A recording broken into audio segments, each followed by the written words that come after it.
All right. Well, hi, everyone, and welcome to this video podcast episode. We are going to spotlight Tebra's new AI Note Assist feature. It makes sense for us to start off with some quick intros. So I'm Hannah Abrams. I lead the product marketing function over on the clinical team at Tebra. And I've had the privilege of really helping bring this feature to life. And hi, everybody. I'm Kate Batzinger. I'm our principal product manager here at Tebra, focused on the AI Note Assist feature and working on our care delivery team. So today we really wanted to dive into that question that's come up over and over again from our providers. Can AI help me get some of my time back? Can AI help me spend more time with my family? And I think the question around can AI help me get home by dinner is one that tends to come up over and over again. It sounds so simple, but I think for a lot of clinicians, it really gets to the heart of that burnout problem that they're experiencing, where they're constantly having to choose between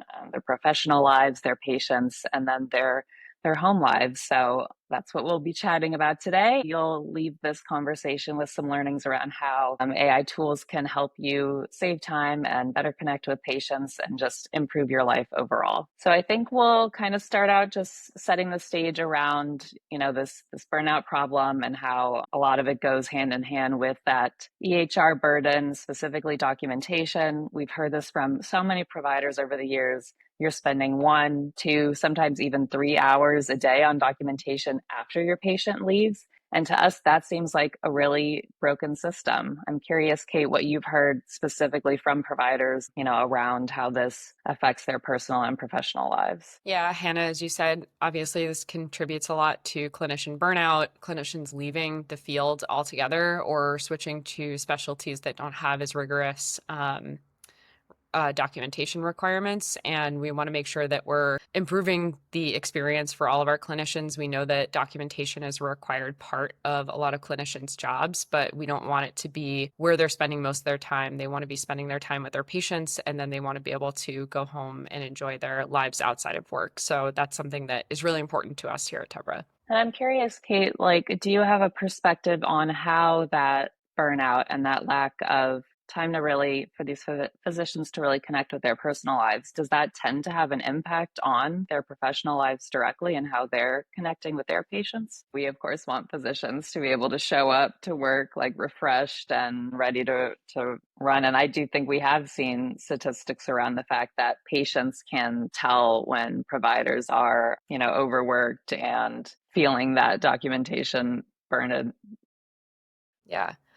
I mean, I think this is where clinicians want to come into work feeling refreshed, and patients often can tell when clinicians are overwhelmed and back to back in a way that, they haven't been able to catch up all day on their documentation. They're trying to make it home in time. And I think we've all had that experience of a clinician looking at the computer more than their patient. And to be honest, nobody likes that experience. Patients and clinicians do not enjoy that. So any way that we can think about how do we improve that experience, not only for our clinicians, but that does impact the patient experience as well, is something that we want to invest in. 100%. And just to level set, I know we have a couple statistics just around burnout documentation time. And I think it does really frame out how massive of a problem is. So we know that 50% of providers report experiencing some level of burnout. And what's crazy is 83% say that it's actually due to their job. So there is a pretty clear cause and effect here. And I think over the years, advancements in the EHR have certainly helped with this problem, but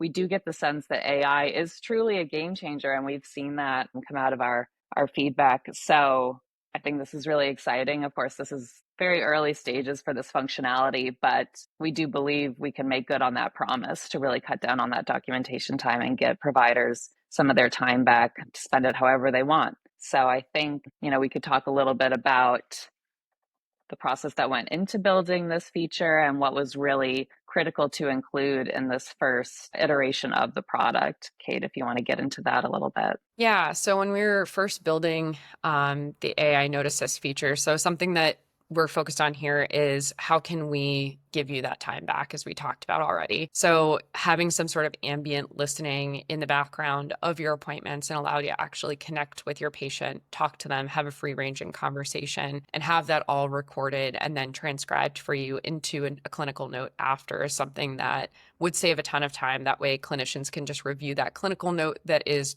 queued up and just check it for accuracy, add any additional details where needed, queue up any medications, those sort of things, and then be able to move on with their day. And we focused on that first to really just get quality of the visit recording itself, to make sure that it recorded and transcribed the right information clinically, and that it could help the clinician queue up a few key things like potential diagnoses, medications that it heard discussed, and potential next steps for that patient, as well as any historical information. So that was really the main focus. Not a lot of bells and whistles to start, but we did see, even just with that kind of nascent opportunity to go into this, just like very limited use cases, a few mental health opportunities, as well as a few primary care type experiences. And we saw huge time savings for the clinicians that tested that initial AI scribe for us, anywhere from 50% time savings in some of their documentation, and the time to review some of those notes was less than 5 minutes. Huge opportunity there, and obviously many opportunities to improve on it from there. That is really awesome context for, what went into how we built this feature. I know that this is such a little thing, at least how it sounds. It almost sounds like something you would say in your elementary school computer class. But I think something that was really significant in Tebra's approach to this is, we know there's so many AI scribes on the market, and they tend to be these really great standalone products, but the copy and paste workflow that ends up going into that for clinicians to, get those notes put into their EHR, it does really tend to almost counteract the time savings that they are experiencing from the AI scribe. And I think two, it does open the floor a little bit more for errors. That manual copy and pasting can sometimes lead to incorrect information going into an incorrect place in the EHR. So I think it sounds so simple, but we did hear a lot of feedback from our providers that having that AI built directly into their EHR really does then make good on that promise to cut down documentation time by as much as 50%. So I think that's something that was really interesting that came out of our early feedback. It sounds like such a little thing, but it did make a big difference to the providers that we spoke to. Yeah, 100%. And fortunately for us, a lot of the providers that tested our early version of this feature had been using a lot of those outside tools. So they had been familiar with AI. They understood the benefit, generally speaking, that it could provide for them in their documentation. And they were able to do, in some instances, almost a direct comparison with one or two other AI scribes that they had already been using, and then testing Tebra's integrated experience. And it still was, to your point, that much more time saving for them to have it fully integrated and to partner with us on what we could do to improve it for them, instead of just paying, an outside scribe that really doesn't have much stake in that clinician's experience. 100%, Kate. I think that's a great way of summing that all up. And I think it makes sense now to pivot over to what we've actually heard from providers who have used this AI tool, both in terms of time savings, but also some of that emotional ROI that we've been kind of chatting about here. So some quotes that I've really liked that came out of our early beta feedback. This is from Angela Davis Taylor. She works over at Daisy Family Healthcare. She said, my notes used to take 30 to 60 minutes because they would be so detailed. With the Tebra AI Note Assist, each of my notes today took not even 5 minutes. So I think that's really important. She's a provider who clearly spends a lot of time on documentation. It's super important to her that her notes fully encapsulate that patient encounter. And she was able to really cut down her documentation time and not lose any of the quality of the note in the process. So I love that feedback from her. And then there's one specifically about getting to go home. Oh, yes. So Jennifer Siegler over at Beaumont Wellness for Women said, I got to go home early yesterday because of AI Note Assist. And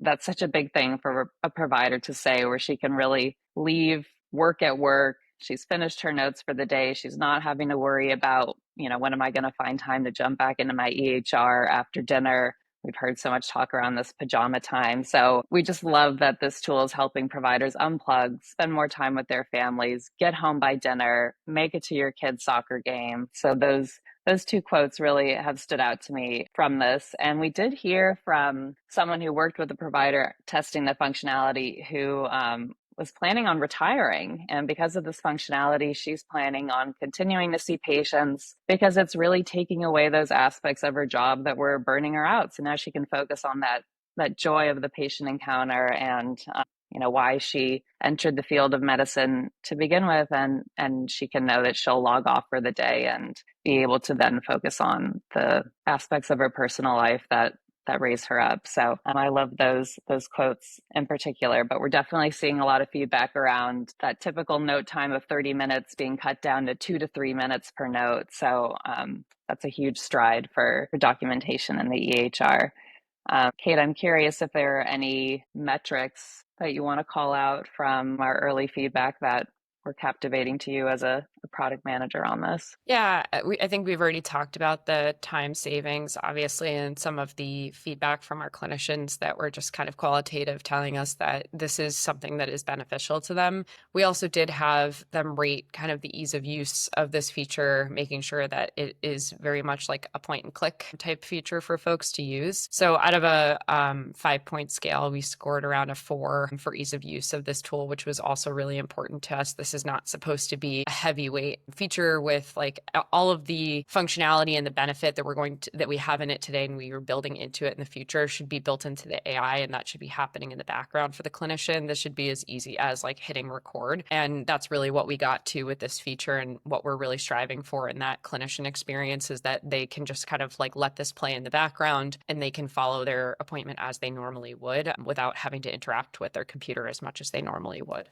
Yeah, I think that's such a good call out, Kate, because, we did find, I feel like in the early stages of this, that there were almost like two types of providers when it came to approaching AI. Those who have used like 8+ different AI scribes and really knew all the bells and whistles and like the full scope of an AI powered workflow. And then there were plenty who have never used it before. So we really got to dive in with them and figure out, how easy and intuitive was this for you?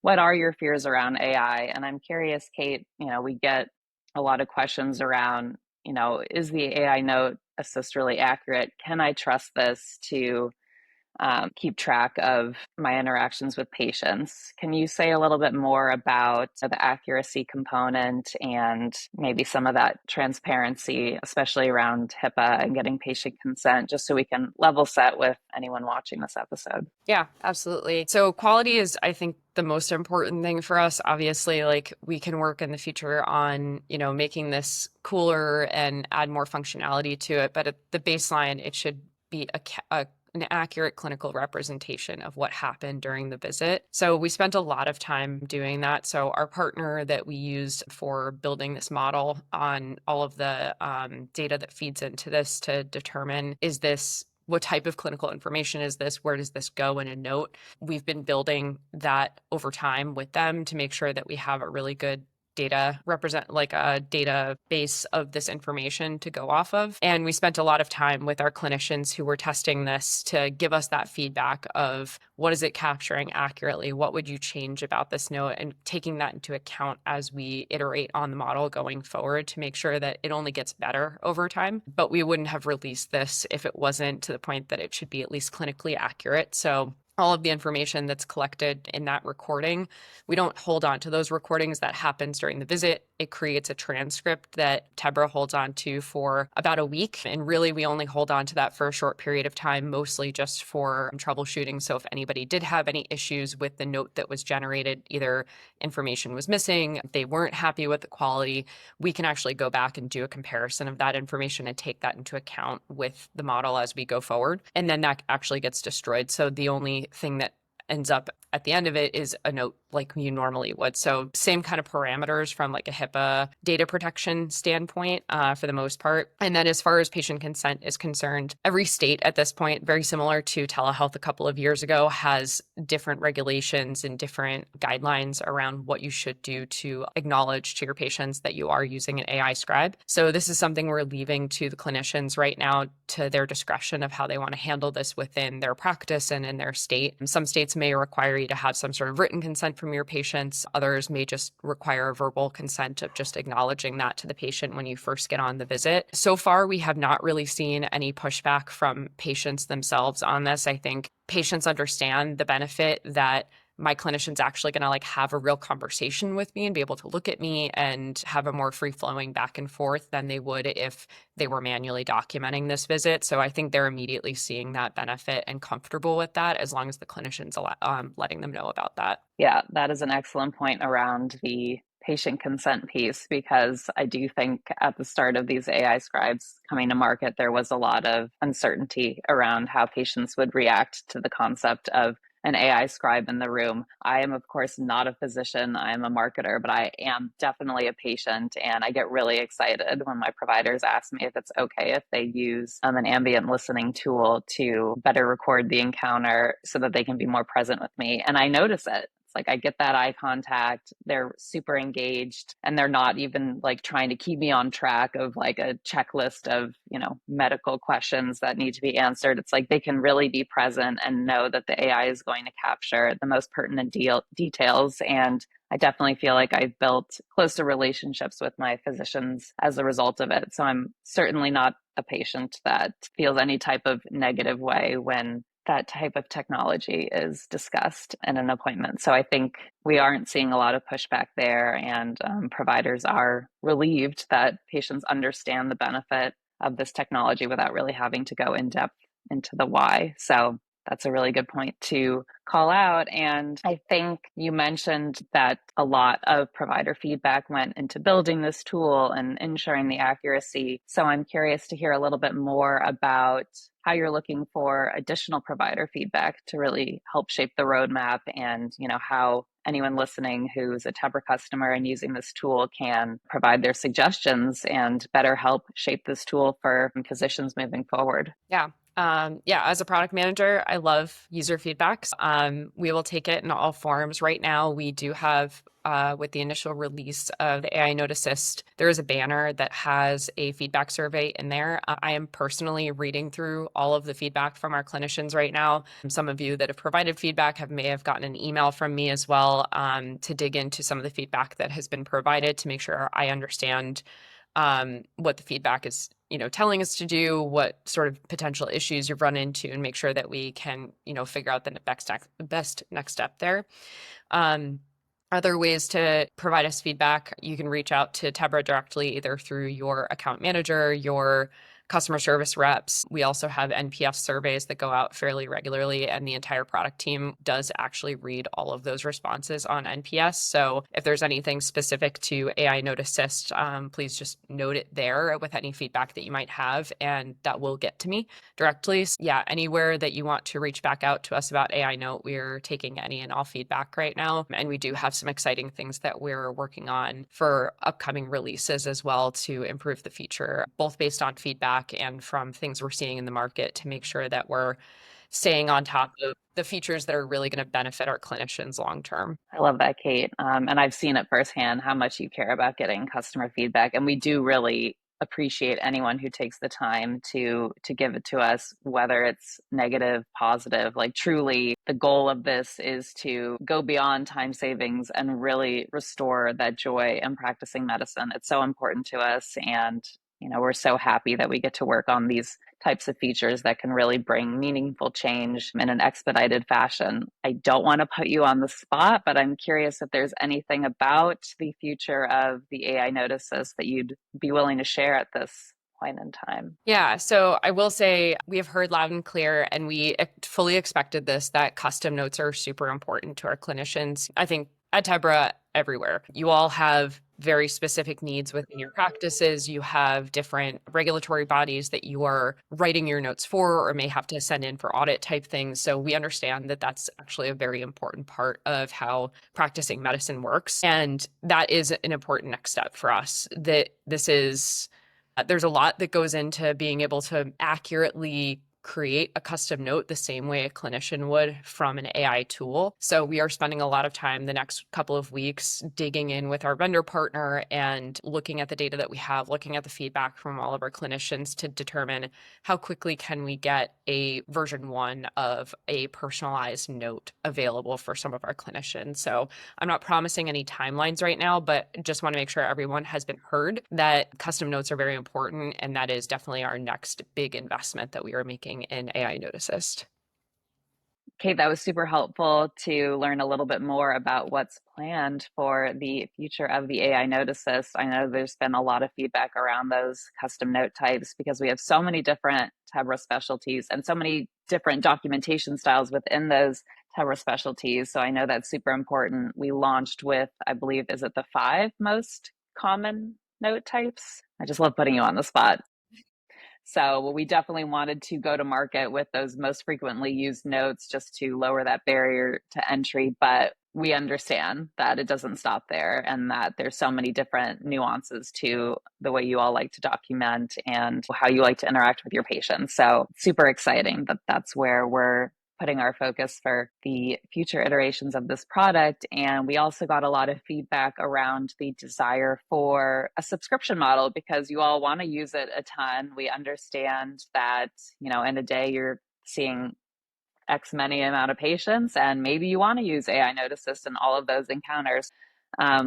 We did come through with a $99 per month per provider subscription offering. If you're interested in learning more about that and you're an existing Tebra customer, you can, of course, reach out to your CS rep and they'll be able to get you set up with that. And if you're not a Tebra customer, of course, your sales rep should be able to guide you through the pricing model that makes the most sense. But we're very excited about that. And if you are looking to just get started with it today, it's 99 cents per note. So we encourage you to log into your Tebra EHR and click that Try AI Note Assist button out. So we really hope that you've learned something in this video episode on the Tebra AI Note Assist. And we certainly encourage you to leave any and all feedback both on this video and hopefully also AI Note Assist so that we can continue to bring you features that you'll love and ideally patients will ask for. So thank you so much for tuning in. Thank you, Kate, for taking the time to chat with us about